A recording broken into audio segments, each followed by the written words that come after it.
Hello again, everybody, and welcome to our weekly interview on WWE.com. My guest this week, listen to this, the first ever SmackDown Women's Champion, Becky Lynch. Has that sunk in yet? I keep waiting for it to, but it doesn't. Somebody was calling me and they were like, champ, champ, champ. And I was just ignoring. I kept walking. I was like, that's me. That's me. I'm just over the moon. I'm just over the moon. I know you told WWE.com that you were going to sleep with this title Sunday night. Yeah, I woke up Monday morning with a big W on my face. Yeah, I can't let it go. It's so, and look at how beautiful it is. And look at the little nameplates with my name That's on it. you. That's me. That's like a picture of me. That is incredible. Holding up the symbols and everything. And the goggles, the little goggles on my head. You're giddy. I am giddy. I have not been able to wipe this cheese-eating grin off my face.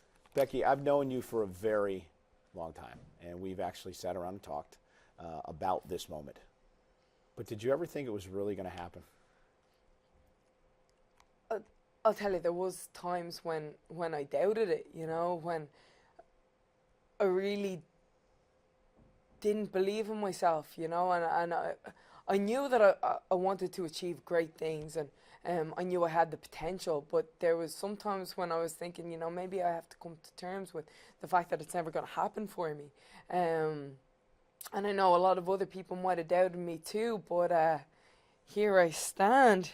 First ever SmackDown Women's Champion, and the longest reigning SmackDown Women's Champion, and the best SmackDown Women's Champion, and the youngest SmackDown Women's Champion, and the oldest. I can go on.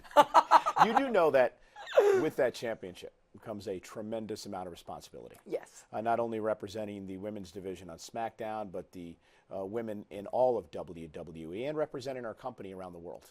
And you had one of your first tastes of that this past week in Philadelphia when you visited a children's hospital, and you told me a cute story about a young boy you met. Oh, yeah, he was just the sweetest. He was this 8-year-old boy. He was a huge wrestling fan. So I gave him my title to hold, and he looked at it and he examined it, and he was looking at the diamonds and he was looking at the gold, and eventually I had to pry it out of his hands. And I know how he feels, you know, because I'm like Gollum with this thing, you know, it's like, my precious.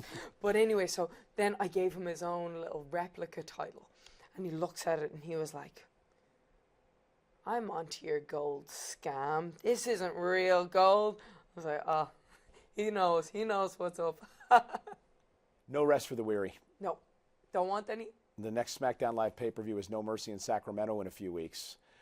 You will defend against someone you know very well. You came up with her in NXT, trained with her in the Performance Center, Alexa Bliss. Yep.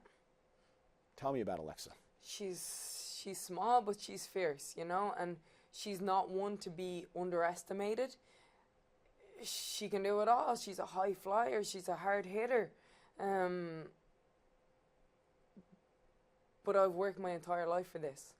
I've worked my entire life from this. So I'm going to bring more fight than that girl can handle. I can guarantee you that. Do you have a message for Alexa? Well, Alexa, they say that Dynamite comes in small packages, and you might be Dynamite, but Dynamite is nothing without straight fire to light it.